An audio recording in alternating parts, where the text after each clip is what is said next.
I'll never forget the morning I caught Karen Matthews taking pictures of my cousin General James's house. She didn't even try to hide it. She just stood there in her designer workout clothes, her perfectly manicured nails tapping away at her phone screen. The same hands that had voted to approve her husband's construction company contracts were now documenting what she called violations at James's home. I stepped outside, coffee in hand. "Excuse me, Karen, but what exactly are you doing?" She turned, her fake smile so stiff it could have cracked glass. "Oh, good morning," she chirped. "Just documenting some serious maintenance issues. The paint is clearly 2 shades off from the approved HOA color palette.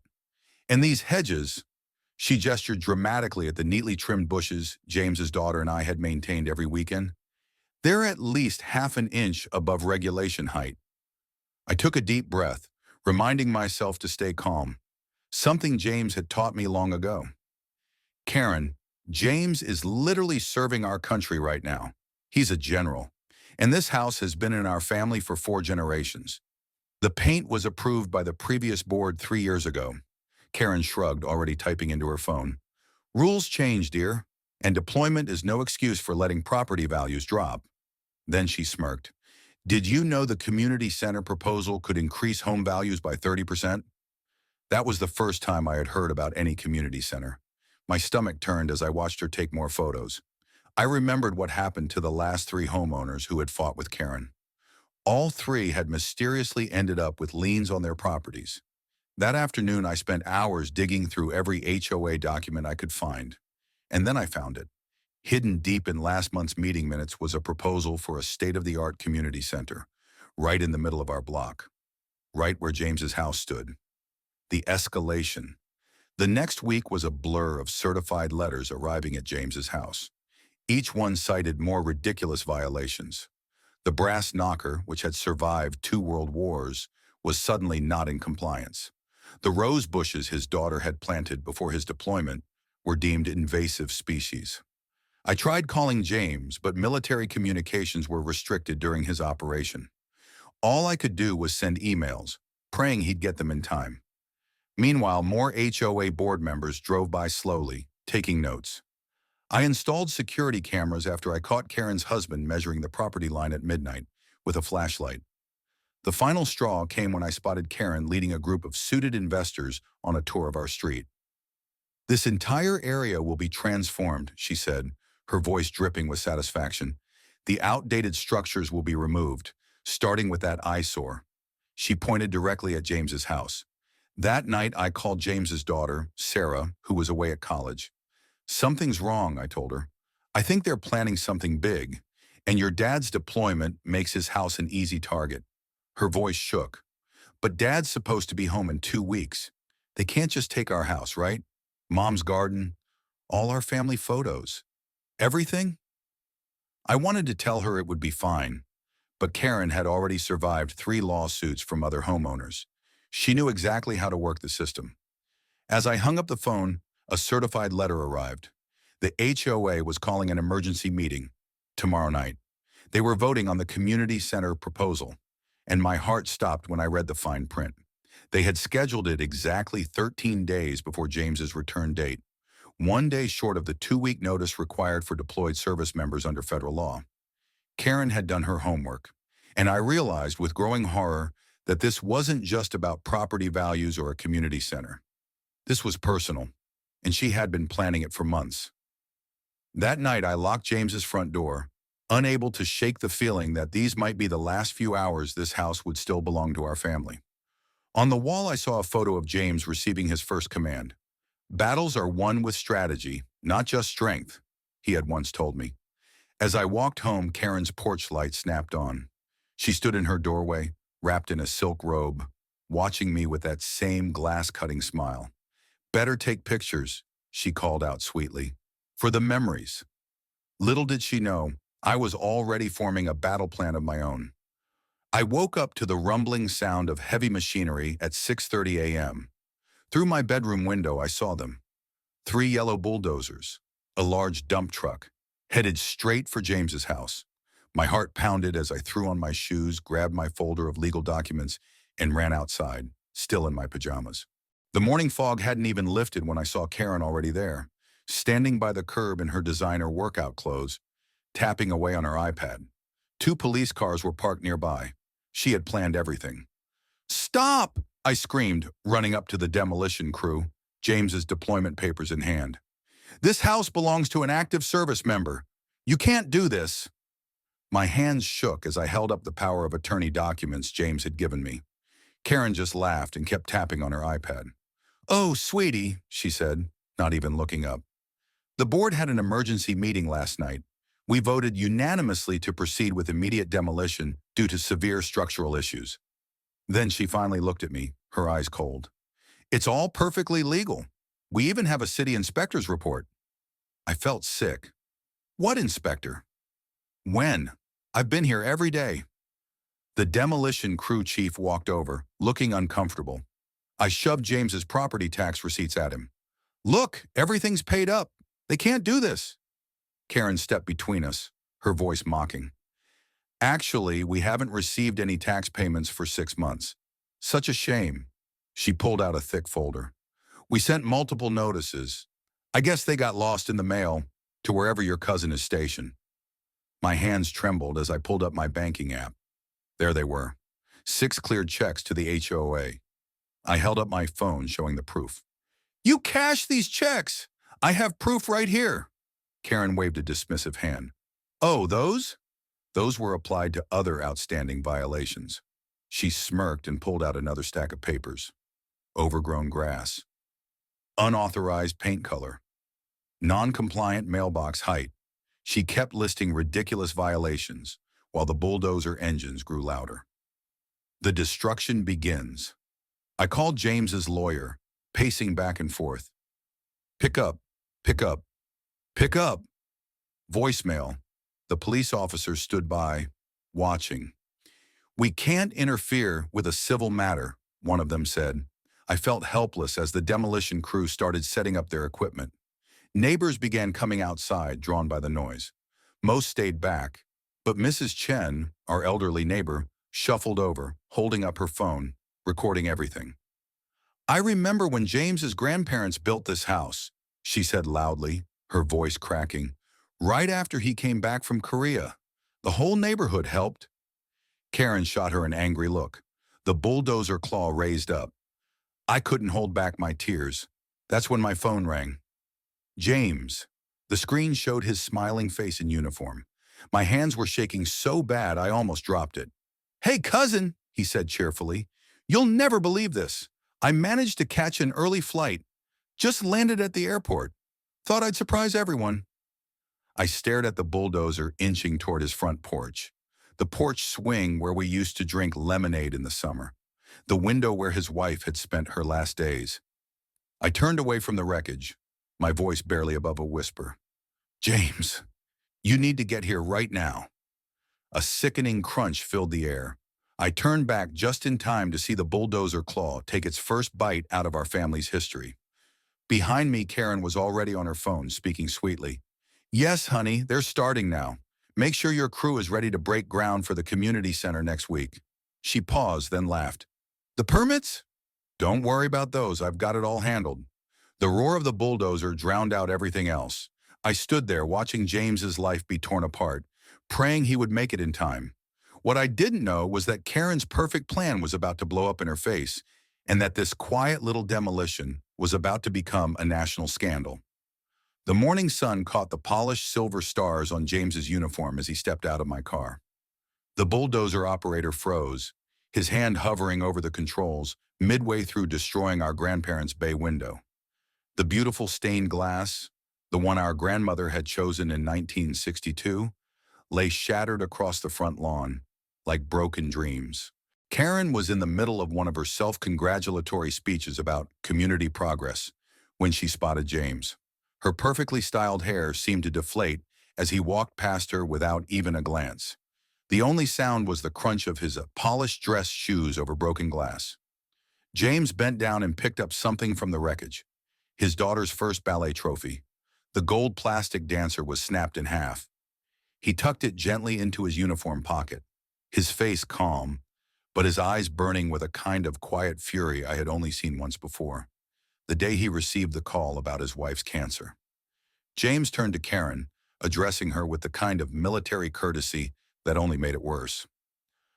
"Ma'am," he said, his voice steady, controlled, but carrying the weight of a storm brewing underneath. "I believe you're standing on my property."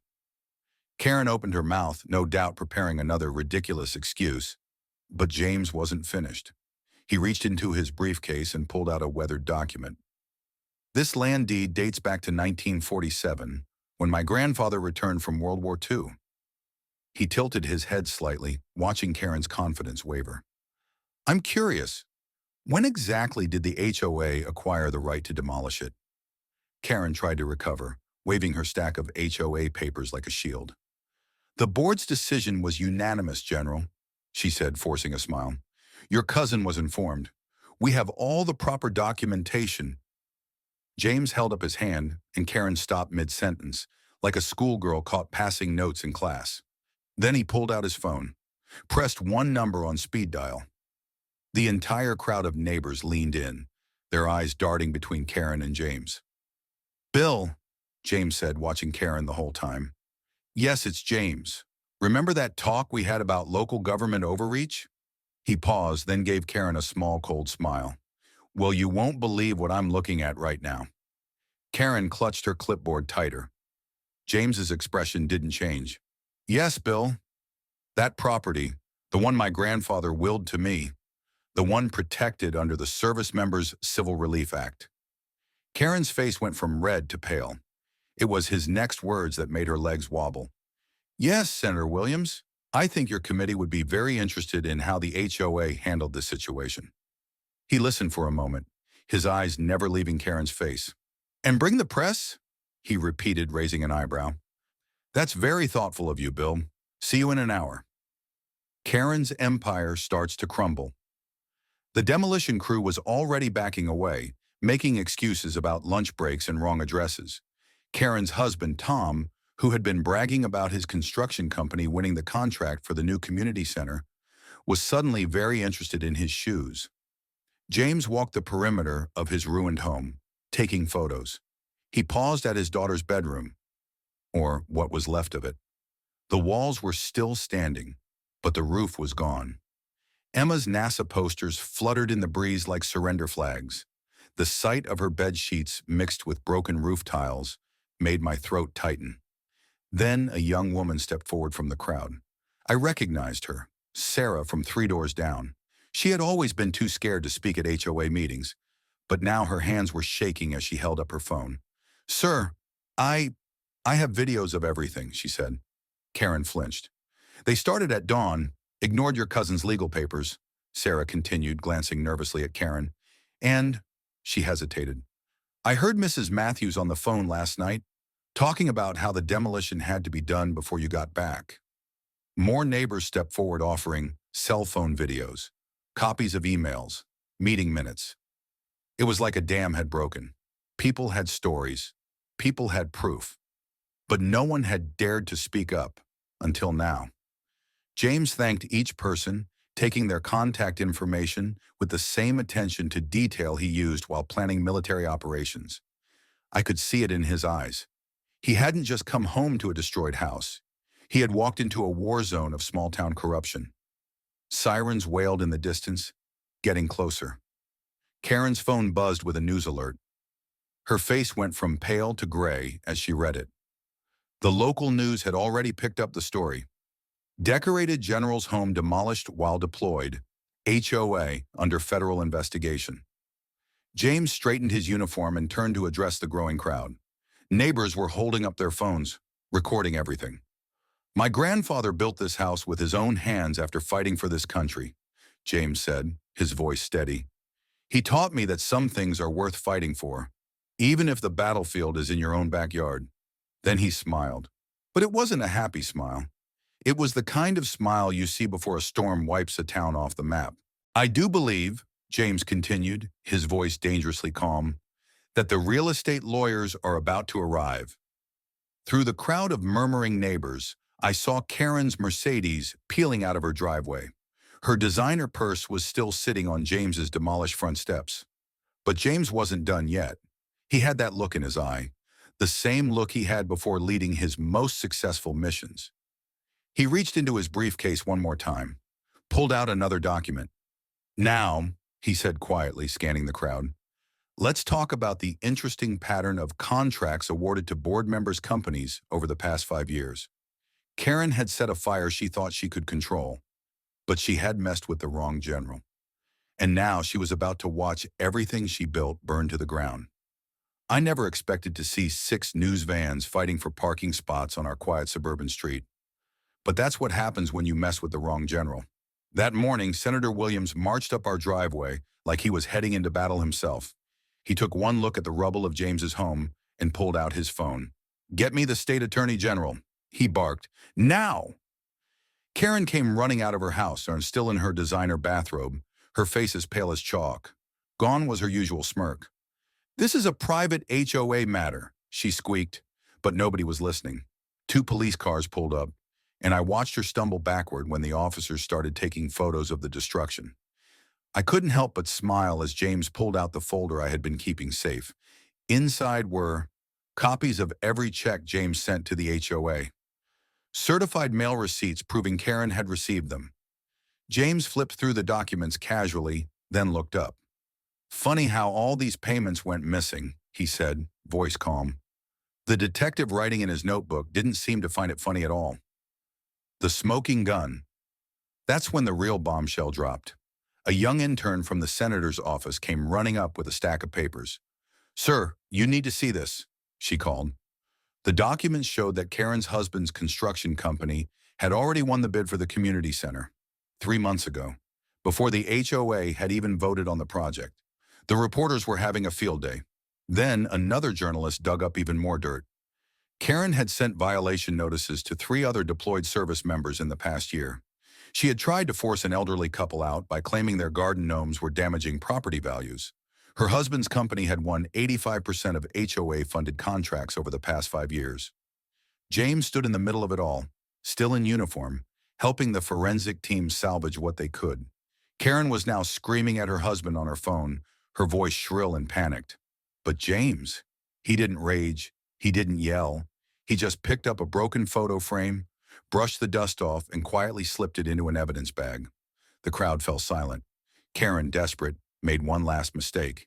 She stormed over, waving a thick HOA rulebook in James's face.